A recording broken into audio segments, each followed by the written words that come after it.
ಬೆಂಗಳೂರು ಮೈಸೂರು ರಾಷ್ಟ್ರೀಯ ಹೆದ್ದಾರಿ NH 275ಯಲ್ಲಿರುವ Hanakere underpass ಕಾಮಗಾರಿಯ ಆರಂಭಿಸುವ ಸಂಬಂಧ ಮಂಡ್ಯ ವಿಧಾನಸಭಾ ಕ್ಷೇತ್ರದ ಶಾಸಕರಾದ ಪಿ ರವಿಕುಮಾರ್ ಹಾಗೂ ಜಿಲ್ಲಾಧಿಕಾರಿ ಡಾಕ್ಟರ್ ಕುಮಾರ ಅವರು ಸ್ಥಳಕ್ಕೆ ಭೇಟಿ ನೀಡಿ ಪರಿಶೀಲನೆ ನಡೆಸಿದರು. ಈ ಸಂದರ್ಭದಲ್ಲಿ ರಾಷ್ಟ್ರೀಯ ಹೆದ್ದಾರಿ ಯೋಜನಾ ನಿರ್ದೇಶಕರಾದ ಗಂಗಾಧರ್ ಹಾಗೂ ಅಧಿಕಾರಿಗಳು ಉಪಸ್ಥಿತರಿದ್ದರು. ಮಂಡ್ಯದ ಕರ್ನಾಟಕ ಸಂಘದ ವತಿಯಿಂದ ನೀಡುವ SM ಕೃಷ್ಣ ಪ್ರಶಸ್ತಿ 2026 ಸಮಾರಂಭ ಯಶಸ್ವಿಯಾಗಿ ನಡೆಯಿತು. KVS ಭವನದಲ್ಲಿ ನಡೆದಂತಹ ಸಮಾರಂಭದಲ್ಲಿ ಮಾಜಿ ಸಚಿವ ಕಿಮ್ಮನೆ ರತ್ನಾಕರ್ ಅವರಿಗೆ 50,000 ರೂಪಾಯಿ ನಗದು ಒಳಗೊಂಡ SM ಕೃಷ್ಣ ಪ್ರಶಸ್ತಿಯನ್ನು ಕೃಷಿ ಸಚಿವ ಚಲುವರಾಯಸ್ವಾಮಿ ಪ್ರದಾನ ಮಾಡಿದರು.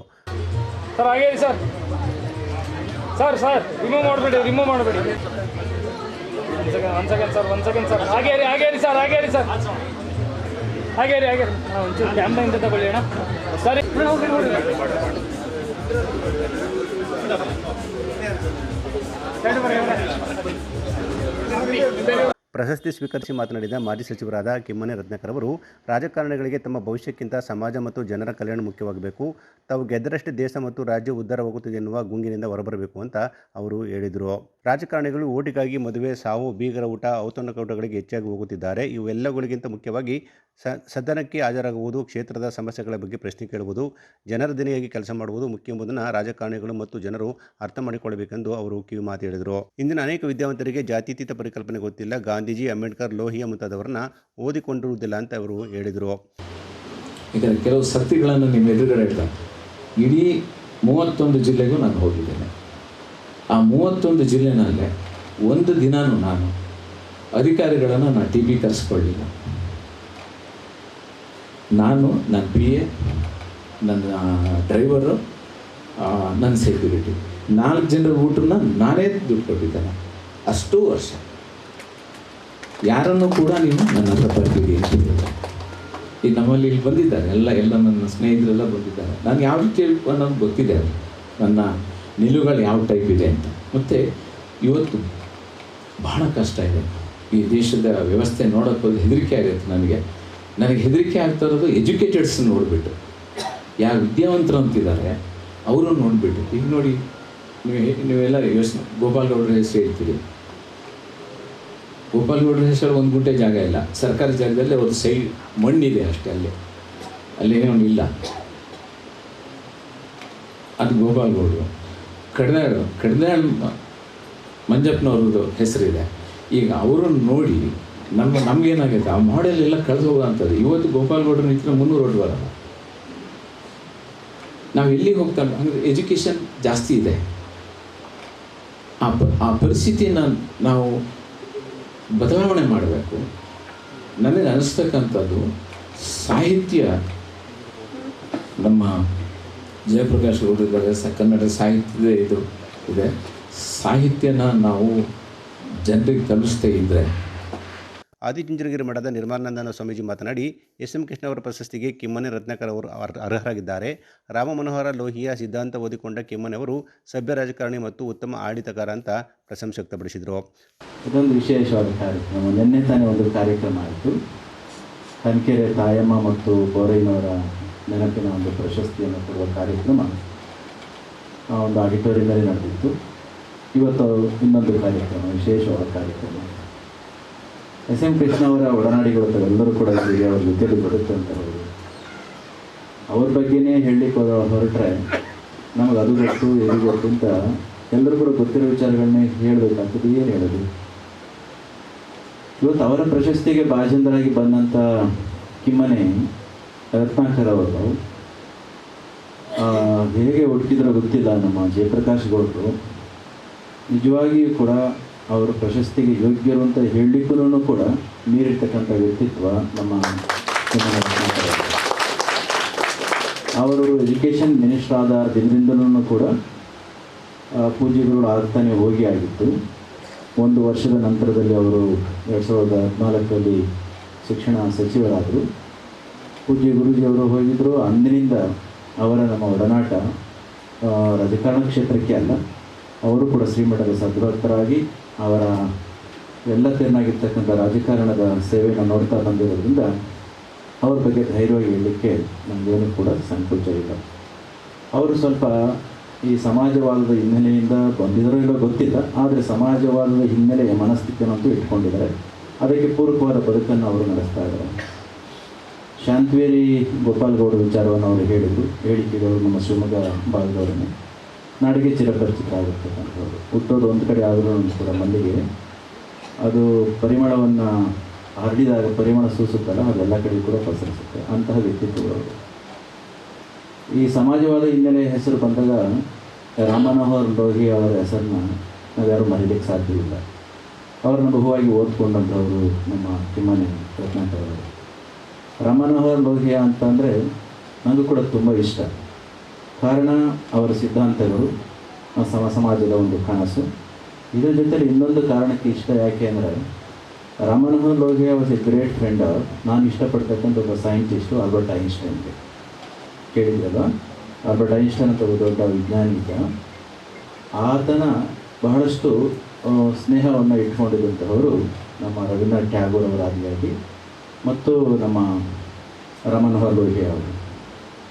ಅವರ ಹತ್ರ ಹೋದಾಗ ಹೇಳಿದ ಒಂದು ಮಾತು, ಅವರಿಗೆ ಗಾಂಧೀಜಿಯವರ ಬಗ್ಗೆ ಒಂದು ಮಾತನ್ನು ಹೇಳಿದರೆ ನೀವು ಕೇಳಿಸ್ಕೊಂಡಿರ್ಬೇಕು. ಯಾರು ಜಿಲ್ಲಾ ಉಸ್ತುವಾರಿ ಸಚಿವ ಎನ್ ಚಲುವರಾಯಸ್ವಾಮಿ ಮಾತನಾಡಿ, ನಮ್ಮ ನಾಡಿಗೆ ಜಿಲ್ಲೆಗೆ ಸಂಸ್ಕಾರ ಶಿಸ್ತನ್ನು ಕಲಿಸಿಕೊಟ್ಟ ಆದರ್ಶ ರಾಜಕಾರಣಿ ಎಂದರೆ ಎಸ್ ಎಂ ಕೃಷ್ಣ. ಬೆಂಗಳೂರನ್ನೇ ವಿಶ್ವಮಟ್ಟದಲ್ಲಿ ಗುರುತಿಸುವಂತೆ ಮಾಡಿದ್ದಾರೆ. ಇದು ಇಂದು ಬಜೆಟ್ ಗಾತ್ರ 4 ಲಕ್ಷ ಕೋಟಿ ದಾಟುವುದಕ್ಕೆ ಕೃಷ್ಣ ಅವರ ದೂರದೃಷ್ಟಿ ಮತ್ತು ಅಭಿವೃದ್ಧಿ ಕಾರಣ ಅಂತ ಅವರು ಹೇಳಿದರು. ಒಂದೇ ಮಾತಿನಲ್ಲಿ ನಮ್ಮ ಜಿಲ್ಲೆಗೆ, ನಮ್ಮ ರಾಜ್ಯಕ್ಕೆ, ನಮ್ಮ ನಾಡಿಗೆ ಒಂದು ಹೆಮ್ಮೆಯ ಒಂದು ಸಂಸ್ಕಾರ, ಒಂದು ಶಿಸ್ತು, ಒಂದು ಲೈಫ್ ಸ್ಟೈಲ್ನ ಕೊಟ್ಟಂಥ ಒಬ್ಬ ಅತ್ಯಂತ ಆದರ್ಶಪ್ರಿಯವಾದಂಥ ರಾಜಕಾರಣಿ ಎಸ್ ಎಂ ಕೃಷ್ಣ ಅವರು. ಬರೀ ಅವರ ಜೀವನದಲ್ಲಿ ಅಳವಡಿಸ್ಕೊಳ್ಳಿಲ್ಲ, ಇಡೀ ಬೆಂಗಳೂರನ್ನೇ ಒಂದು ಸಿಲಿಕಾನ್ ವ್ಯಾಲಿ ಅಂತೇಳಿ ಇವತ್ತು ಅಮೇರಿಕಾದಲ್ಲಿದೆ ಸಿಲಿಕಾನ್ ವ್ಯಾಲಿ, ಅದನ್ನು ಬೆಂಗಳೂರಿಗೆ ಹೆಸರನ್ನ ತಂದಂಥ ಕೀರ್ತಿ ಅವರಿಗೆ ಸೇರುತ್ತೆ.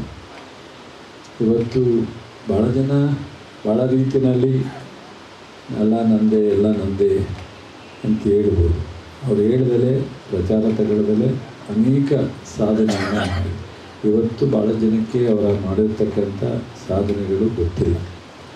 ಸೊ ಇವತ್ತು ಅವತ್ತು 760-770 IT-BT ಕಂಪ್ನಿಗಳು ಅವ್ರ ಕಾಲದಲ್ಲಿ ಪ್ರಾರಂಭ ಮಾಡಿದ್ರು. ಇವತ್ತು ಅದು 2 ವರ್ಷ 3 ವರ್ಷ 4 ವರ್ಷ ಆಗಿದೆ. ಇವತ್ತು ಬೆಂಗಳೂರು ಹೇಳ್ದಂಗೆ ಇವತ್ತು 4 ಲಕ್ಷ ಮೀರಿ ಬಜೆಟ್ ಮಾಡ್ತಾಯಿದೆ ಅನ್ನೋದಕ್ಕೆ ಬೆಂಗಳೂರಿನ ಆದಾಯವೂ ಒಂದು ಪ್ರಮುಖವಾದಂಥ ಕಾರಣ.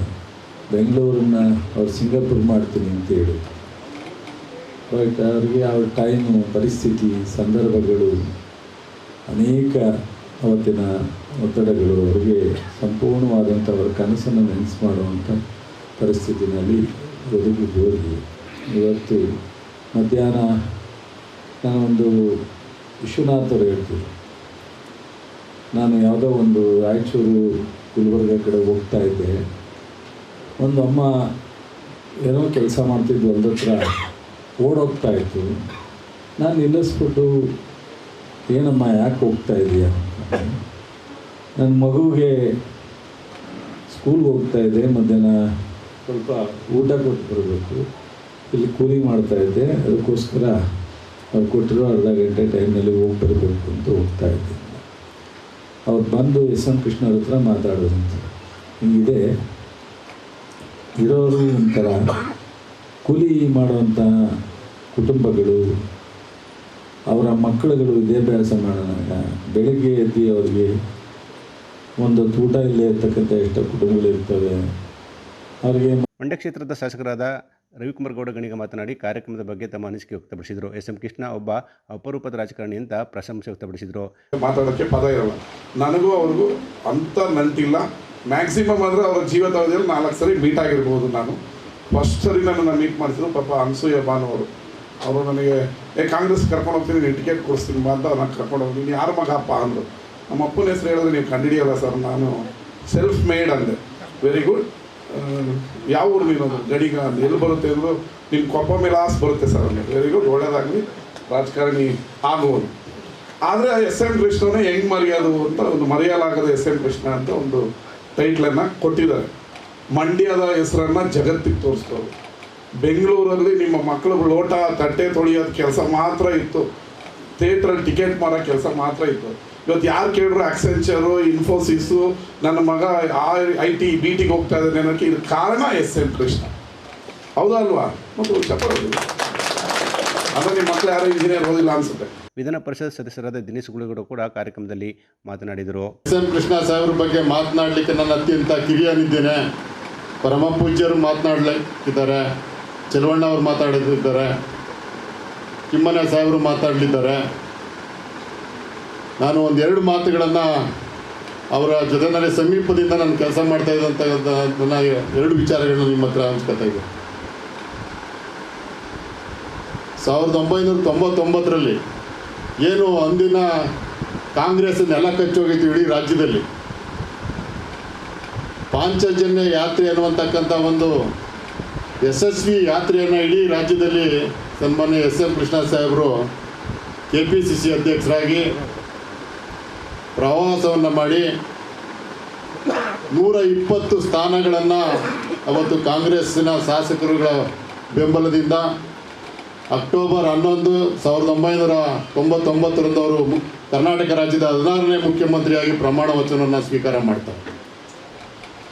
1962ರಲ್ಲಿ ಅವರು ಪ್ರಥಮವಾಗಿ ಶಾಸನ ಸಭೆಯನ್ನು ಪ್ರವೇಶ ಮಾಡ್ತಾರೆ. 4 ಸದನ ಪ್ರಜಾಪ್ರಭುತ್ವದಲ್ಲಿ ಶಾಸನಬದ್ಧ 4 ಸದನಗಳಿದ್ದಾವೆ: ರಾಜ್ಯಸಭೆ, ಲೋಕಸಭೆ, ವಿಧಾನಸಭೆ, ವಿಧಾನ ಪರಿಷತ್ತು. ಈ 4 ಸದನದ ಸದಸ್ಯರು ಕೆಲವು ಒಂದು 3-4 ಜನ ಆಗಿದ್ದಾರೆ ಇಡೀ ಭಾರತ ದೇಶದಲ್ಲಿ. ಅಂತಹ 4 ಸದನದ ಸದಸ್ಯರಾಗಿ, ಮುಖ್ಯಮಂತ್ರಿಗಳಾಗಿ, ರಾಜ್ಯಪಾಲರಾಗಿ, ಭಾರತ ಸರ್ಕಾರದ ವಿದೇಶಾಂಗ ಸಚಿವರಾಗಿ 3.5 ವರ್ಷಗಳ ಕಾಲ ಸುಮಾರು 94 ದೇಶಗಳಿಗೆ ಭಾರತವನ್ನು ಪ್ರತಿನಿಧಿಸಿ ಅಂತಾರಾಷ್ಟ್ರೀಯ ಸಂಬಂಧಗಳನ್ನು ವೃದ್ಧಿಸುವಲ್ಲಿ SM ಕೃಷ್ಣ ಸಾಹೇಬ್ರ ಪಾತ್ರ ಬಹಳ ದೊಡ್ಡದಿದೆ. 1999ರಲ್ಲಿ ಅವರು ಮುಖ್ಯಮಂತ್ರಿ ಆದಾಗ 2004ರಲ್ಲಿ ಅವ್ರ ಕೊನೆ ಬಜೆಟ್ ಕರ್ನಾಟಕದ ಆಯವ್ಯಯ 29,000 ಕೋಟಿ ಇರ್ತದೆ. 29,500 ಕೋಟಿ ರಾಜ್ಯದ ಬಜೆಟಿನ ಗಾತ್ರ, ಬಜೆಟಿನ ಸೈಜು. ಇವತ್ತು ಸನ್ಮಾನ್ಯ ಸಿದ್ದರಾಮಯ್ಯನವರು ಕರ್ನಾಟಕದ ಬಜೆಟನ್ನು ಕಳೆದ ಮಾರ್ಚ್ 6ರಂದು ಮಂಡಿಸ್ತಾರೆ. 4,48,668 ಕೋಟಿ ಮೊತ್ತದ ಬೃಹತ್ ಮೊತ್ತದ ಬಜೆಟನ್ನು ಸನ್ಮಾನ್ಯ ಸಿದ್ದರಾಮಯ್ಯನವರು ಮಂಡಿಸ್ತಾರೆ. ಹೆಂಗಪ್ಪ ಇದು ಸಾಧ್ಯ ಆಯಿತು ಅಂತ ಹೇಳಿದ್ರೆ, ಅವತ್ತು SM ಕೃಷ್ಣ ಸಾಹೇಬರು ನೆಟ್ಟಂಥ ತೆಂಗಿನ ಮರಗಳು ಇವತ್ತು ಫಲವನ್ನು ಕೊಡ್ತಾ ಇದ್ದಾವೆ.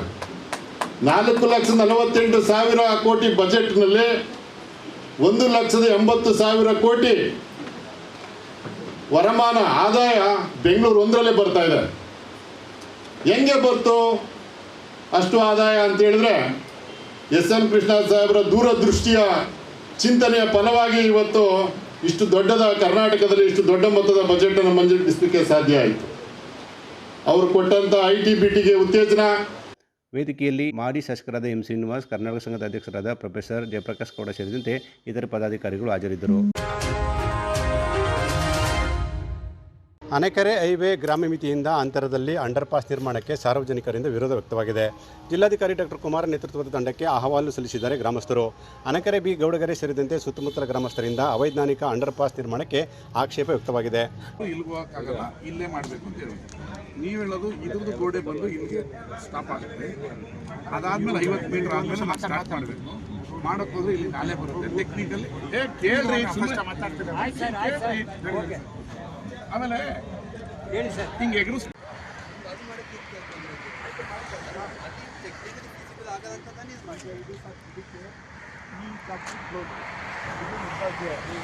ಮಾಡಿ ವೆಯ್ಟ್ ಮಾಡ್ಬಿಟ್ಟು ಕಳಿಸಿದ್ದೆ. ಅದು ಬಂದಾಗ ಬಂದು 2 ವರ್ಷ ಬರುತ್ತೆ, 3 ವರ್ಷ ಬರುತ್ತೆ. ಅಲ್ಲಿಗೆ ಹಾಕಿದ್ದಾರೆ.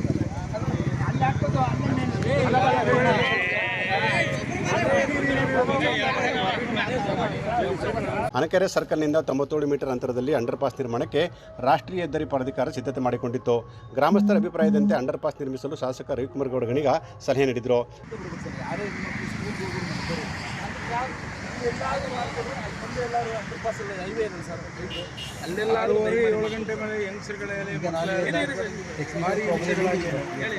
ಈಗ ನೀವೇನಂತೀರಾ ಆ ಜಂಕ್ಷನ್ನಲ್ಲಿ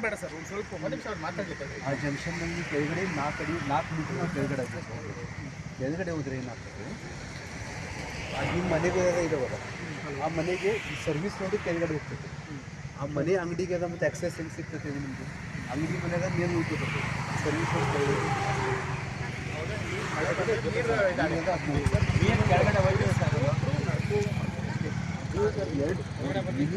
ಜಿಲ್ಲಾಧಿಕಾರಿ ಹೆದ್ದಾರಿ ಪ್ರಾಧಿಕಾರದ ಅಧಿಕಾರಿಗಳು ಸ್ಥಳ ಪರಿಶೀಲನೆ ಮಾಡಿದರು. ಗ್ರಾಮಸ್ಥರ ವಿರೋಧದ ಹಿನ್ನೆಲೆಯಲ್ಲಿ ಮತ್ತೆ ನೆನಗುದಿ ಬಿದ್ದಿದೆ ಅಂಡರ್ಪಾಸ್ ಕಾಮಗಾರಿ.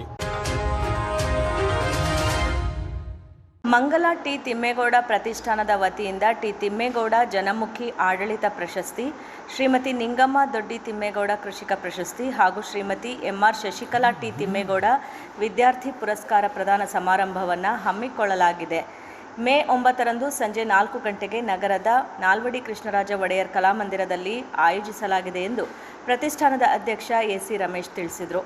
ಸುದ್ದಿಗೋಷ್ಠಿಯಲ್ಲಿ ಮಾತನಾಡಿದ ಅವರು, ಶ್ರೀ ಆದಿಚುಂಚನಗಿರಿ ಮಠದ ಪೀಠಾಧ್ಯಕ್ಷರಾದ ಡಾಕ್ಟರ್ ಶ್ರೀ ನಿರ್ಮಲಾನಂದನಾಥ ಸ್ವಾಮೀಜಿ ಹಾಗೂ ಕೆಂಗೇರಿ ವಿಶ್ವ ಒಕ್ಕಲಿಗರ ಮಠದ ಪೀಠಾಧ್ಯಕ್ಷರಾದ ಡಾಕ್ಟರ್ ನಿಶ್ಚಲಾನಂದನಾಥ ಸ್ವಾಮೀಜಿಯವರ ದಿವ್ಯ ಸಾನ್ನಿಧ್ಯದಲ್ಲಿ ನಡೆಯುವ ಸಮಾರಂಭವನ್ನು ಬೆಂಗಳೂರಿನ ಕಣ್ವ ಡಯಾಗ್ನೋಸ್ಟಿಕ್ ಸೆಂಟರ್ ಮಾಲೀಕರಾದ ಡಾಕ್ಟರ್ ಎಚ್.ಎಂ. ವೆಂಕಟಪ್ಪ ಉದ್ಘಾಟಿಸಲಿದ್ದಾರೆ. ಕರ್ನಾಟಕ ಸರ್ಕಾರದ ನಿವೃತ್ತ ಮುಖ್ಯ ಕಾರ್ಯದರ್ಶಿ ಟಿ.ಎಂ. ವಿಜಯ ಭಾಸ್ಕರ್ ಪ್ರಶಸ್ತಿ ಪ್ರದಾನ ಮಾಡಲಿದ್ದು, ಮಂಗಲ ಟಿ ತಿಮ್ಮೇಗೌಡ ಪ್ರತಿಷ್ಠಾನದ ಅಧ್ಯಕ್ಷ ಎಸಿ ರಮೇಶ್ ಸಮಾರಂಭದ ಅಧ್ಯಕ್ಷತೆ ವಹಿಸುವರು ಎಂದರು. ತಮ್ಮೆಲ್ಲರಿಗೂ ನಾನು ಸ್ವಾಗತವನ್ನು ಬಯಸ್ತಾ, ಪ್ರತಿ ವರ್ಷದಂತೆ ನಮ್ಮ ಮಂಗಲ ಟಿ ತಿಮ್ಮೇಗೌಡ ಪ್ರತಿಷ್ಠಾನದಿಂದ ನಾವು ಈ ವರ್ಷವೂ ಕೂಡ ಜನಮುಖಿ ಆಡಳಿತ ಪ್ರಶಸ್ತಿ ಹಾಗೂ ಕೃಷಿಕ ಪ್ರಶಸ್ತಿಯನ್ನು ಪ್ರದಾನ ಮಾಡಬೇಕು ಅಂತಕ್ಕಂಥ ಒಂದು ಕಾರ್ಯಕ್ರಮವನ್ನು ನಾವು ಇದೇ ಶನಿವಾರ 9ನೇ ತಾರೀಕು ಸಂಜೆ 4 ಗಂಟೆಗೆ ಕಲಾಮಂದಿರದಲ್ಲಿ ಹಮ್ಮಿಕೊಂಡಿದ್ದೇವೆ. ಮಂಗಲ ಟಿ ತಿಮ್ಮೇಗೌಡರು ಬಹುಶಃ ನಿಮಗೆಲ್ಲ ಗೊತ್ತಿರೋ ಹಾಗೆ ಮಂಡ್ಯ ತಾಲೂಕಿನ ಮಂಗಲ ಗ್ರಾಮದಲ್ಲಿ ಜನಿಸಿ ಅವರು ವಿದ್ಯಾಭ್ಯಾಸವನ್ನು ಮಂಡ್ಯದಲ್ಲೇ ಮಾಡಿ 1974ರಲ್ಲಿ ಅಸಿಸ್ಟೆಂಟ್ ಕಮಿಷನರ್ ಆಗಿ, ಅಪರ ಜಿಲ್ಲಾಧಿಕಾರಿಗಳಾಗಿ, ಜಿಲ್ಲಾಧಿಕಾರಿಗಳಾಗಿ, ವಿಭಾಗಾಧಿಕಾರಿಗಳಾಗಿ ಹಾಗೂ ಸಾರಿಗೆ ಮತ್ತು ಗೃಹ ಮಂಡಳಿನಲ್ಲಿ ಆಯುಕ್ತರಾಗಿ ಸೇವೆಯನ್ನು ಸಲ್ಲಿಸಿದ್ದಾರೆ. ಆನಂತರ ನೀತಿ ನಿರೂಪಣೆ ಮಾಡುವ ಸರ್ಕಾರದ ಕಾರ್ಯದರ್ಶಿಯಾಗಿ ಹಾಗೂ ಕಾವೇರಿ ನೀರಾವರಿ ನಿಗಮದ ಪ್ರಪ್ರಥಮ ವ್ಯವಸ್ಥಾಪಕ ನಿರ್ದೇಶಕರಾಗಿ ಕೂಡ ಅವರು ಸೇವೆಯನ್ನು ಸಲ್ಲಿಸಿದ್ದಾರೆ. ನಿವೃತ್ತಿಯ ನಂತರವೂ ಬಹುಶಃ ನಮ್ಮ ಮಂಡ್ಯ ಜಿಲ್ಲೆಯಲ್ಲಿ ಯಾವುದಾದರೂ ಒಬ್ಬ IAS ಅಧಿಕಾರಿ ನಿವೃತ್ತಿಯ ನಂತರವೂ ಕೂಡ ಸಮಾಜಮುಖಿ ಕೆಲಸವನ್ನು ಮಾಡ್ತಾಯಿದ್ದಾರೆ, ಸಮಾಜಕ್ಕೆ ಅನುಕೂಲವಾಗದಂತಹ ಸೇವೆಯನ್ನು ಮಾಡ್ತಾಯಿದ್ದಾರೆ ಅಂತಂದರೆ ಬಹುಶಃ ಅವರು ತಿಮ್ಮೇಗೌಡರು ಒಬ್ಬರು ಮಾತ್ರ ಅಂತೇಳಿ ನಾವು ಹೇಳಲಿಕ್ಕೆ ಹೆಮ್ಮೆ ಪಡ್ತೇವೆ. ನಿವೃತ್ತಿಯ ನಂತರವೂ ಕೂಡ ಅವರು ಕರ್ನಾಟಕ ಜಾನಪದ ಪರಿಷತ್ತಿನ ಅಧ್ಯಕ್ಷರಾಗಿ ಹಲವಾರು ವರ್ಷಗಳ ಕಾಲ ಸೇವೆಯನ್ನು ಸಲ್ಲಿಸಿದ್ದಾರೆ. ಹಾಗೆ ಪ್ರಸ್ತುತ ನಮ್ಮ ಕೃಷಿ ಫೌಂಡೇಶನ್ನು ರಾಜ್ಯ ಸರ್ಕಾರದ ರಾಜ್ಯ ಮಟ್ಟದ ಕೃಷಿ ಫೌಂಡೇಶನಲ್ಲಿ ಕಾರ್ಯದರ್ಶಿಯಾಗಿ ಸೇವೆ ಸಲ್ಲಿಸ್ತಾ ಇದ್ದಾರೆ. ಹಾಗೆ ನಮ್ಮ ಮಂಡ್ಯ ಕೃಷಿ ಫೌಂಡೇಶನ್ನಲ್ಲಿ ಅಧ್ಯಕ್ಷರಾಗಿಯೂ ಕೂಡ ಸೇವೆಯನ್ನು ಸಲ್ಲಿಸ್ತಾ ಇದ್ದಾರೆ. ಹೀಗೆ ನಿರಂತರವಾಗಿ ತಮ್ಮ ಸೇವೆಯನ್ನು ಸಲ್ಲಿಸ್ಕೊಂಡು ಬಂದಿರತಕ್ಕಂಥ ತಿಮ್ಮೇಗೌಡರು ಈ ಮಂಡ್ಯ ಜಿಲ್ಲೆಗೆ ಏನಾದ್ರು ಒಂದು ಮಾಡಬೇಕು, ಮಂಡ್ಯ ಅಭಿವೃದ್ಧಿಯ ಪರವಾಗಿ ನಿಲ್ಲಬೇಕು ಅಂತಕ್ಕಂಥ ನಿಟ್ಟಿನಲ್ಲಿ ಏನು ನಮ್ಮ ನೇಗಿಲಯೋಗಿ ಸಂಸ್ಥೆಯಿಂದ ನಾವು ಒಂದು ಮುನ್ನಡೆ ಮಂಡ್ಯ ಅಂತಕ್ಕಂಥ ಒಂದು ಟೀಮನ್ನು ಮಾಡಿದ್ದೇವೆ. ಆ ಟೀಮನ್ನು ಕೂಡ ಅವರು ಮುನ್ನಡೆಸ್ಕೊಂಡು ಬರ್ತಾಯಿದ್ದಾರೆ. ಇಷ್ಟೆಲ್ಲ ಕಾರ್ಯಗಳ ಚಟುವಟಿಕೆಗಳ ಜೊತೆಗೆ ಒಂದು ಸಾಮಾಜಿಕ ಚಿಂತನೆಯನ್ನು ಇಟ್ಕೊಂಡು ನಮ್ಮ ಪ್ರತಿಷ್ಠಾನದಿಂದ ಪ್ರತಿ ವರ್ಷ ಏನು ನಮ್ಮ ರಾಜ್ಯದಲ್ಲಿ ಅತ್ಯುತ್ತಮವಾಗಿ ಯಾರು IAS ಅಧಿಕಾರಿಗಳು ಸೇವೆ ಸಲ್ಲಿಸಿದ್ದಾರೆ ಅವರಿಗೆ ಈ ಪ್ರಶಸ್ತಿಯನ್ನು ಕೊಡಬೇಕು ಅಂತಕ್ಕಂಥದ್ದು. ಹಾಗೆ ಕೃಷಿ ಕ್ಷೇತ್ರದಲ್ಲಿ ಯಾರು ಸಾಧನೆಯನ್ನು ಮಾಡಿದ್ದಾರೆ ಅವರೆಲ್ಲರಿಗೂ ಕೂಡ ಪ್ರಶಸ್ತಿಯನ್ನು ಕೊಡಬೇಕು ಅಂತಕ್ಕಂಥ ಒಂದು ಮಹತ್ವಾಕಾಂಕ್ಷೆಯನ್ನು ಇಟ್ಕೊಂಡು ಪ್ರತಿ ವರ್ಷವೂ ಕೂಡ ಅವರಿಗೆ. ಗೋಷ್ಠಿಯಲ್ಲಿ ಟ್ರಸ್ಟ್ನ ಕಾರ್ಯದರ್ಶಿ ಕೀಲಾರ ಕೃಷ್ಣೇಗೌಡ, ಜಂಟಿ ಕಾರ್ಯದರ್ಶಿ HR ಕನ್ನಿಕಾ, ಖಜಾಂಚಿ ಶಂಕರೇಗೌಡ, ಟ್ರಸ್ಟಿ DS ದೇವರಾಜು ಇದ್ದರು. ನಂಜಮ್ಮ ಮೋಟೇಗೌಡ ಚಾರಿಟಬಲ್ ಮತ್ತು ಎಜುಕೇಷನಲ್ ಟ್ರಸ್ಟ್ ಕೊಪ್ಪ ವತಿಯಿಂದ ಬಸವ ಜಯಂತಿ ಹಾಗೂ ಬಸವಶ್ರೀ ಪ್ರಶಸ್ತಿ ಪ್ರದಾನ ಸಮಾರಂಭವು ಮಂಡ್ಯ ನಗರದಲ್ಲಿರುವ ವೀರಶೈವ ವಿದ್ಯಾರ್ಥಿ ನಿಲಯ ಆವರಣದಲ್ಲಿ ಯಶಸ್ವಿಯಾಗಿ ನಡೆಯಿತು. ವೇದಿಕೆಯಲ್ಲಿದ್ದ ಎಲ್ಲ ಗಣ್ಯರು ದೀಪ ಬೆಳಗುವುದರ ಮೂಲಕ ಕಾರ್ಯಕ್ರಮವನ್ನು ಉದ್ಘಾಟಿಸಿದರು. ನಂತರ ಜಗಜ್ಯೋತಿ ಬಸವಣ್ಣ ಅವರ ಭಾವಚಿತ್ರಕ್ಕೆ ಪುಷ್ಪ ನಮನ ಸಮರ್ಪಿಸಲಾಯಿತು.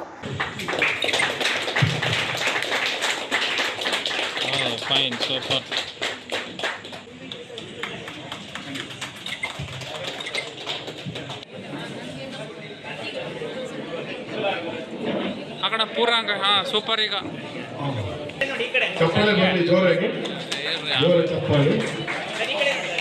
ಸರ್ ಹಿಂಗೆ ನೋಡಿ ಸರ್. ಸರ್ ಈ ಕಡೆ ನೋಡಿ.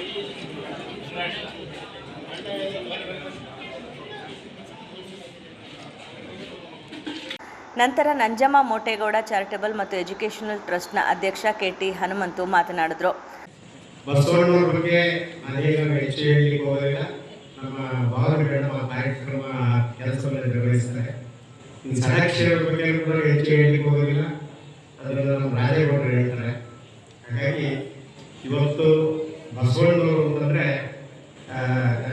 ವಿಶ್ವಗುರು ಅಂತ ಹೇಳಿ ನಾವು ಎಲ್ಲರೂ ಕೂಡ ಕರಿತೀವಿ ಅಲ್ವಾ. 12ನೇ ಶತಮಾನದಲ್ಲಿ ಎಲ್ಲ ಸಂಸ್ಕೃತ ಮುಂಚೂಣಿಯಲ್ಲಿದ್ದಂಥ ಕಾಲದಲ್ಲಿ ಸರಳ ಕನ್ನಡದಲ್ಲಿ, ಅಚ್ಚ ಕನ್ನಡದಲ್ಲಿ ಸಾಮಾನ್ಯ ಜನರಿಗೂ ಕೂಡ ಅರ್ಥವಾಗುವಂಥ ಭಾಷೆ, ಕನ್ನಡ ಭಾಷೆಯಲ್ಲಿ ವಚನಗಳನ್ನು ರಚನೆ ಮಾಡಿ ವಚನಗಳ ಮೂಲಕವೂ ಕೂಡ ಇಡೀ ಈ ಸಮಾಜವನ್ನು ತಿದ್ದಬಹುದು ಅನ್ನೋದನ್ನ ಇಡೀ ಜಗತ್ತಿಗೆ ತೋರಿಸ್ಕೊಡುವಂಥವ್ರು ನಮ್ಮ ಬಸವಣ್ಣವರು. ಅವರು ಸಮತಾವಾದದ ಪಿತಾಮಹ ಅಂತ ಹೇಳಿದ್ರು ತಪ್ಪಾಗಲಾರದು ಅಲ್ವಾ. ಇಡೀ ಜಗತ್ತಿಗೆ ಮಾನವ ಕುಲಕ್ಕೆ ಒಂದು ಒಳ್ಳೆಯ ಸಂದೇಶವನ್ನು ನೀಡುವಂಥವ್ರು ನಮ್ಮ ಬಸವಣ್ಣವರು. ಒಂದು ಸಮಾಜ ನಿರ್ಮಾಣ ಮಾಡಬೇಕು ಅಂತೇಳಿ ಬಹಳಷ್ಟು ಶ್ರಮ ಪಟ್ಟವರು. ನೋಡಿ, ಏನು ನಮ್ಮ ಪಾರ್ಲಿಮೆಂಟ್ ಇದೆ, ಮೊದಲೇ 12ನೇ ಶತಮಾನದಲ್ಲೇ ಅನುಭವ ಮಂಟಪ ಅಂತೇಳಿ ಇವತ್ತು ನಮ್ಮ ಸಂಸ್ಕೃತಿಗೆ ಸಮಾನ. ಅಲ್ಲಿ ಎಲ್ಲ ಜನಾಂಗ, ಎಲ್ಲ ಜಾತಿ ಜನರು ಕೂಡ ಪ್ರಾತಿನಿಧ್ಯ ಕೊಟ್ಟು ಅನುಭವ ಮಂಟಪವನ್ನು ಪ್ರಾರಂಭ ಮಾಡಿದವರು. ಈಗ ಅದನ್ನೇ ನಾವು ಮೊದಲನೇ ಸಂಸತ್ತು ಅಂತ ಕರಿತೀವಿ. ಇಡೀ ಜಗತ್ತಿಗೆ ಮೊದಲನೇ ಸಂಸತ್ತನ್ನು ಯಾರಾದರೂ ಪ್ರಾರಂಭ ಮಾಡಿದ್ದಾರೆ ಅಂದ್ರೆ ಅದು ಬಸವಣ್ಣ. ಕಾರ್ಯಕ್ರಮದ ಅಧ್ಯಕ್ಷತೆಯನ್ನ ಭಾರತೀಯ ರೆಡ್ ಕ್ರಾಸ್ ಸಂಸ್ಥೆ ಸಭಾಧ್ಯಕ್ಷೆ ಡಾಕ್ಟರ್ ಮೀರಾ ಶಿವಲಿಂಗಯ್ಯ ವಹಿಸಿದ್ರು. ಬಸವಶ್ರೀ ಪ್ರಶಸ್ತಿಯನ್ನ ಶ್ರೀ ಜಗದ್ಗುರು ಬಸವೇಶ್ವರ ಪತ್ತಿನ ಸಹಕಾರ ಸಂಘದ ಅಧ್ಯಕ್ಷ KS ಷಡಕ್ಷರಿ ಅವರಿಗೆ ಎಲ್ಲ ಗಣ್ಯರು ಪ್ರದಾನ ಮಾಡಿ ಗೌರವಿಸಿದ್ರು. ವೇದಿಕೆಯಲ್ಲಿ ಶಿಕ್ಷಣ ಇಲಾಖೆಯ ರಾಜೇಗೌಡ ಅಭಿನಂದನಾ ನುಡಿದ್ರು. ಇದೇ ಸಂದರ್ಭದಲ್ಲಿ ಪ್ರತಿಭಾಂಜಲಿ ಡೇವಿಡ್ ಮತ್ತು ತಂಡದವರಿಂದ ವಚನ ಗಾಯನ ನಡೆಯಿತು. ಮಂಡ್ಯ ನಗರದ BLS ಸ್ಕೂಲ್ ಆಫ್ ನರ್ಸಿಂಗ್ ಕಾಲೇಜಿನ ಆವರಣದಲ್ಲಿ ಜಿಲ್ಲಾ ಕನ್ನಡ ಸಾಹಿತ್ಯ ಪರಿಷತ್, ತಾಲೂಕು ಕನ್ನಡ ಸಾಹಿತ್ಯ ಪರಿಷತ್ ಸಹಯೋಗದಲ್ಲಿ 112ನೇ ಸಂಸ್ಥಾಪನಾ ದಿನಾಚರಣೆ ಕಾರ್ಯಕ್ರಮ ಯಶಸ್ವಿಯಾಗಿ ನಡೆಯಿತು. ಕಸಾಪ ಮಾಜಿ ಅಧ್ಯಕ್ಷೆ ಮೀರಾ ಶಿವಲಿಂಗಯ್ಯ ಮಾತನಾಡಿ, ಕನ್ನಡದ ಬಗ್ಗೆ ಭಾಷಾಭಿಮಾನ ಮೂಡಿಸಬೇಕು, ಈ ನಿಟ್ಟಿನಲ್ಲಿ ಕಾರ್ಯರೂಪಿಸಬೇಕು, ಮನೆ ಮತ್ತು ಮನೆಗಳಲ್ಲಿ ಕನ್ನಡದ ಬಗ್ಗೆ ಗೌರವ ಇಟ್ಟುಕೊಳ್ಳಬೇಕು, ಪ್ರತಿ ಮನೆಯಲ್ಲಿಯೂ ಕನ್ನಡ ಮಾತನಾಡುವವರ ಸಂಖ್ಯೆ ಹೆಚ್ಚಳವಾಗಬೇಕು ಅಂತ ಹೇಳಿದರು. ನಮ್ಮ ಕಾಲೇಜವ್ರನ್ನ ಒಂದ್ಸಲ ಕಾವೇರಿ ಗಲಾಟೆಗೆ ಕರ್ಕೊಂಡು ಹೋಗ್ತಾ ಇದ್ವಿ. ಸೊ ಅವರು ಎಲ್ಲರೂ ಏನೇನೋ ಘೋಷಣೆಗಳು ಕೂಗ್ತಾರಲ್ಲ, ಹಂಗೆ ಹೋಗ್ತಾರೆ. ನಮ್ಮ ಕಾಲೇಜವ್ರು ಏನು ಕೂಗ್ತಿದ್ರು ಗೊತ್ತಾ, ಕಾಲೇಜು ಬಿಟ್ಟೆವು, ನೀರು ಕೊಡೆವು ಅಂತ ಕೂಗ್ತಾರೆ. ಆಮೇಲೆ ನಾನು ಬೇಗ ಹೋಗಿ ಹಂಗೆ ಅನ್ಬೇಡ್ರಪ್ಪ, ಕಾಲೇಜು ಬಿಟ್ಟೆವು ಅಂತ. ಸೊ ಹಾಗೆ ಭಾಳ ಅಭಿಮಾನಿಗಳು, ಭಾಳ ಅಜ್ಜಿದ್ರ ಎಂಥ ಹೋರಾಟ ಮಾಡ್ತಾರೆ. ಗಂಭೀರ ಚಿತ್ತರು, ತುಂಬ ಗಂಭೀರತೆ ಇದೆ. ವಿವೇಕಿಗಳು ನಮ್ಮ ನಾಡವರ್ಗರ್ ಅಂತ ನೃಪತುಂಗ ಹೇಳ್ತಾನೆ. ಅಂಥ ವಿವೇಕಿಗಳು, ಅಂತ ಒಂದು ಜಾಗೃತ ಶಕ್ತಿ ಇದೆ, ಯುವ ಶಕ್ತಿ ಇದೆ ನಮ್ಮ ಕನ್ನಡ ನಾಡಿನಲ್ಲಿ. ಸೊ ನೀವೆಲ್ಲರೂ ಕೂಡ ಕನ್ನಡದ ಬಗ್ಗೆ ಅಭಿಮಾನ ತಳೆದು ಅದನ್ನು ಬೆಳೆಸಿ ಉಳಿಸಿ ಕನ್ನಡದಲ್ಲಿ ಬರೆದು ಕನ್ನಡ ಸಾಹಿತ್ಯವನ್ನು ನೀವು ನಿಮ್ಮ ಜೀವನದಲ್ಲಿ. ಕಸಾಪ ಜಿಲ್ಲಾ ಘಟಕದ ಅಧ್ಯಕ್ಷರಾದ ಹರ್ಷ ಪಣ್ಣದೊಡ್ಡಿ ಮಾತನಾಡಿ, 18 ವರ್ಷ ತುಂಬಿದ ಪ್ರತಿಯೊಬ್ಬರೂ ಪರಿಷತ್ನಲ್ಲಿ ಸದಸ್ಯತ್ವ ಪಡೆಯಬಹುದು. ಆನ್ಲೈನ್ ಮೂಲಕವೂ ಸದಸ್ಯತ್ವ ತೆಗೆದುಕೊಳ್ಳಲು ಅವಕಾಶವಿದೆ. ಎಲ್ಲರೂ ಪರಿಷತ್ನಲ್ಲಿ ಸದಸ್ಯತ್ವ ತೆಗೆದುಕೊಂಡು ಕನ್ನಡ ಭಾಷೆ ದುಡಿಯಲು ಸಹಕರಿಸಬೇಕು ಅಂತ ಅವರು ಹೇಳಿದರು. ಕನ್ನಡ ಸಾಹಿತ್ಯ ಪರಿಷತ್ನ ಸದಸ್ಯರಾಗ್ಬೋದು. ಅಮೌಂಟು ಕೂಡ ಜಾಸ್ತಿ ಇಲ್ಲ, ಬರೀ 420 ರೂಪಾಯಿ ಏನೋ ತಗೊಳುತ್ತೆ. ಎಲ್ಲ ನಿಮ್ಮ ಏನು ಆನ್ಲೈನ್ ಮುಖಾಂತರನೇ ಕೂಡ ಎಲ್ಲರೂ ಕೂಡ ಸದಸ್ಯರಾಗ್ಬೋದು. ನಿಮ್ಮ ಅಧ್ಯಕ್ಷರಿಗೆ ಇವತ್ತೇ ಆ ಲಿಂಕ್ನ ಕೊಡ್ತೀವಿ, ಅವರು ನಿಮ್ಮ ಗ್ರೂಪ್ಗಳಿಗೆ ಹಾಕ್ಕೊಡ್ತಾರೆ. ನೀವೆಲ್ಲರೂ ಕೂಡ ಕನ್ನಡ ಸಾಹಿತ್ಯ ಪರಿಷತ್ತಿನ ಸದಸ್ಯರಾಗಿ ಕನ್ನಡದ ಕೆಲಸ ಮಾಡಿ. ಕನ್ನಡ ಸಾಹಿತ್ಯ ಪರಿಷತ್ ಇವತ್ತು ನಿಮ್ಮ ಸಂಸ್ಥೆಗೆ ಏನಕ್ಕೆ ಬಂದಿದೆ ಅಂತ ಅರ್ಥ ಆಗ್ತಾ ಇದೆಯಾ? ಏನಕ್ಕೆ ಬಂದಿದೆ ಕನ್ನಡ ಸಾಹಿತ್ಯ ಪರಿಷತ್ ಸಂಸ್ಥೆ ಇವತ್ತು ನಿಮ್ಮ ಒಂದು ಶಾಲೆ ಕಾಲೇಜಿನ ಆವರಣಕ್ಕೆ ಏನಕ್ಕೆ ಬಂದಿದೆ? ಕಾರ್ಯಕ್ರಮದಲ್ಲಿ ಪ್ರೊಫೆಸರ್ GT ವೀರಪ್ಪ, DP ಸ್ವಾಮಿ, ಪ್ರೊಫೆಸರ್ BS ಬೋರೇಗೌಡ, ಚಂದ್ರಲಿಂಗು, ಭಾಸ್ಕರ್, ಕ್ರಾಂತಿಸಿಂಹ ಹಾಗೂ ಕಾರ್ತಿಕ್ ಸೇರಿದಂತೆ ಅನೇಕರಿದ್ದರು. ಸಾವಿರಾರು ವರ್ಷಗಳ ಭವ್ಯವಾದ ಇತಿಹಾಸವನ್ನು ಹೊಂದಿರುವ ಕನ್ನಡ ಭಾಷೆಯು ಜೀವಂತ ಭಾಷೆಯಾಗಿದ್ದು ಅನ್ನ ಕೊಡುವ ಭಾಷೆಯಾಗಿದೆ ಎಂದು ಪ್ರಗತಿಪರ ಚಿಂತಕರು ಹಾಗೂ ಉಪನ್ಯಾಸಕರಾದ RB ಪದ್ಮನಾಭ ಹೇಳಿದರು. ಕೃಷ್ಣರಾಜಪೇಟೆ ಪಟ್ಟಣದ ಮಹಿಳಾ ಸರ್ಕಾರಿ ವಿದ್ಯಾಲಯದಲ್ಲಿ ತಾಲೂಕು ಕನ್ನಡ ಸಾಹಿತ್ಯ ಪರಿಷತ್ ಆಯೋಜಿಸಿದ್ದ ಸಂಸ್ಥಾಪನಾ ದಿನಾಚರಣೆ ಕಾರ್ಯಕ್ರಮದಲ್ಲಿ ವಿಶೇಷ ಭಾಷಣಕಾರರಾಗಿ ಭಾಗವಹಿಸಿ ಅವರು ಮಾತನಾಡಿದರು. ರಾಜರ್ಷಿ ನಾಲ್ವಡಿ ಕೃಷ್ಣರಾಜ ಒಡೆಯರ್ ಬಹದ್ದೂರ್ ಅವರ ದೂರದೃಷ್ಟಿಯ ಫಲವಾಗಿ ಸ್ಥಾಪಿತವಾದ ಕನ್ನಡ ಸಾಹಿತ್ಯ ಪರಿಷತ್ ಕನ್ನಡಿಗರ ಹೆಮ್ಮೆಯ ಪ್ರಾತಿನಿಧಿಕ ಸಂಸ್ಥೆಯಾಗಿ ಬದ್ಧತೆಯಿಂದ ಕೆಲಸ ಮಾಡುತ್ತಿದ್ದು 113ನೇ ಜನ್ಮ ದಿನಾಚರಣೆಯನ್ನು ಆಚರಿಸ್ತಾ ಇದೆ. ನಮ್ಮ ಸಂಸ್ಕೃತಿ ಹಾಗೂ ಪರಂಪರೆಯನ್ನು ಉಳಿಸಿ ಬೆಳೆಸುವ ಕಾರ್ಯವನ್ನು ನಿರಂತರವಾಗಿ ಮಾಡುತ್ತಿರುವ ಸಾಹಿತ್ಯ ಪರಿಷತ್ ಕನ್ನಡದ ಅಸ್ಮಿತೆಯನ್ನು ಎತ್ತಿ ಹಿಡಿಯುವ ಕೆಲಸವನ್ನು ಬದ್ಧತೆಯಿಂದ ಪ್ರಾಮಾಣಿಕವಾಗಿ ಮಾಡಿ ಕನ್ನಡಿಗರಲ್ಲಿನ ಕನ್ನಡ ಪ್ರೇಮವನ್ನು ಜಾಗೃತಿ ಮೂಡಿಸುವ ಜೊತೆಗೆ ಕನ್ನಡ ಸಾಹಿತ್ಯ ಲೋಕದಲ್ಲಿ ಕೆಲಸ ಮಾಡಿದ ಸಾಹಿತಿಗಳನ್ನು ಯುವಜನರು ಹಾಗೂ ವಿದ್ಯಾರ್ಥಿಗಳಿಗೆ ಪರಿಚಯಿಸುವ ಕೆಲಸವನ್ನು ಮಾಡುತ್ತಿದೆ ಎಂದು ಹೇಳಿದರು. ತಾಲೂಕು ಘಟಕಗಳು, ಜಿಲ್ಲಾ ಘಟಕಗಳು ಈ ಕಾರ್ಯಕ್ರಮವನ್ನು ಆಚರಿಸ್ತಾ ಇದ್ದೇವೆ. ನಾವು ಕೂಡ ಇದು ಕೃಷ್ಣರಾಜಪೇಟೆ ತಾಲೂಕಿನ ನಿಮ್ಮ ಕಾಲೇಜಿನಲ್ಲಿ ಆಯೋಜಿಸಿರೋದು ಏನಪ್ಪಾ ಅಂದ್ರೆ, ಯಾಕೆ ನಿಮ್ಮ ಕಾಲೇಜನ್ನು ಆಯ್ಕೆ ಮಾಡ್ಕೊಂಡಿದೀವಿ ಅಂತ ಅಂದ್ರೆ, ಒಂದು ಮಾತಿದೆ, ಹೆಣ್ಣೊಂದು ಕಲಿತರೆ ತುಂಬಾ ಖುಷಿ ಆಯ್ತು ನನಗೆ. ಫುಲ್ ಫಾಸ್ಟ್ ಇದ್ದಾರೆ ನೀವು. ನಿಜವಾಗ್ಲೂ ನಿಮಗೆ ನಾವು ವಿಷಯವನ್ನ ತಿಳಿಸಿದ್ರೆ ಅದು ತುಂಬಾ ಉಪಯುಕ್ತ ಆಗ್ತದೆ. ತಾವೆಲ್ಲರೂ ಕೂಡ ತಿಳ್ಕೊಳ್ತೀರಾ, ಆಸಕ್ತಿಯಿಂದ ಕೇಳ್ತೀರಾ. ನೀವು ಆಸಕ್ತಿಯಿಂದ ಕೇಳ್ತೀರಾ ಅನ್ನೋದಕ್ಕೆ ನೀವು ನಿಶಬ್ದ ಕುಳಿತಿರೋದೇ ಸಾಕ್ಷಿ ಅಂತ ನಾನು ಅನ್ಕೊಳ್ತೀನಿ. ಮತ್ತೆ ಎಲ್ಲ ಬಹಳ ಅಸನ್ಮುಖಿಗಳಾಗಿ ಕೂಡ ನಮ್ಮ ಮಾತನ್ನ ಕೇಳಿಸ್ಕೊಳ್ತಾ ಇದ್ದೀರಾ. ಯಾಕೆ ಕಾಲೇಜನ್ನು ನಾವು ಆಯ್ಕೆ ಮಾಡಿಕೊಂಡು ಸಂಸ್ಥಾಪನಾ ದಿನದ ಬಗ್ಗೆ ನಿಮಗೆ ತಿಳಿಸ್ಕೊಡ್ತಾ ಇದೀವಿ ಅಂತ ಅಂದ್ರೆ, ನಾವೆಲ್ಲರೂ ಕನ್ನಡಿಗರೇ, ಅದರಲ್ಲೂ ಮಂಡ್ಯ ಜಿಲ್ಲೆಯವರು. ನಮ್ಮ ಮಾತೃಭಾಷೆನೇ ಕನ್ನಡ, ನಮ್ಮ ಉಸಿರೇ ಕನ್ನಡ, ಹೌದಲ್ವಾ? ಆದ್ರೆ ಉದ್ಯೋಗದ ದೃಷ್ಟಿಯಿಂದ ಇವತ್ತು ಇಂಗ್ಲಿಷ್ ಮಾಧ್ಯಮ ತನ್ನ ಪ್ರಭಾವವನ್ನ ಬೀರ್ತಾ ಇದೆ. ಆದ್ರೂ ನೀವೇನ್ ಮಾಡ್ಬೇಕಪ್ಪ ಅಂತ ಅಂದ್ರೆ, ಕನ್ನಡದ ಪುಸ್ತಕಗಳನ್ನ ಹೆಚ್ಚು ಹೆಚ್ಚು ಓದಬೇಕು. ಕನ್ನಡದಲ್ಲಿ ನಿಮ್ಗೆ ಏನಾದ್ರೂ ನಿಮ್ಮ ಸಮಯ, ಯಾವುದೇ ಒಂದು ಘಟನೆಯನ್ನ ನೋಡಿದಾಗ, ಯಾವುದೇ ಒಂದು ನೀವು ನಿಮ್ಮ ಮನಸ್ಸಿಗೆ ಪರಿಣಾಮ ಬೀರುವಂಥದ್ದು ಅಥವಾ ನಿಮ್ಮ ಮನಸ್ಸಿಗೆ ಖುಷಿ ಆಗುವಂಥದ್ದು, ಯಾವುದೇ ನಿಮ್ಮ ಮನಸ್ಸಿನ ಮೇಲೆ ಪ್ರಭಾವ ಬೀರುವಂಥ ಅಂಶಗಳನ್ನ ನೀವು ಅಕ್ಷರ ರೂಪದಲ್ಲಿ ಒಂದು ಕವನವನ್ನು, ಒಂದು ಕಥೆಯನ್ನು ಬರೆಯುವಂಥದ್ದನ್ನ ನೀವು ಅಭ್ಯಾಸ ಮಾಡ್ಕೋಬೇಕು. ಯಾರಾದ್ರೂ ಕತೆ, ಕವನ ಬರೆಯುವಂಥದ್ದು, ಕತೆ ಬರೆಯುವಂಥದ್ದು, ಆ ರೀತಿ ಅಭ್ಯಾಸ ಯಾರಿಗಾದ್ರೂ ಇದೆಯಾ? ಕಟ್ಟೆ ಮಹೇಶ್ ಸೇರಿದಂತೆ ನೂರಾರು ಕನ್ನಡ ಅಭಿಮಾನಿಗಳು ಕನ್ನಡ ಸಾಹಿತ್ಯ ಪರಿಷತ್ ಸಂಸ್ಥಾಪನಾ ದಿನಾಚರಣೆ ಕಾರ್ಯಕ್ರಮದಲ್ಲಿ ಭಾಗವಹಿಸಿದ್ರು.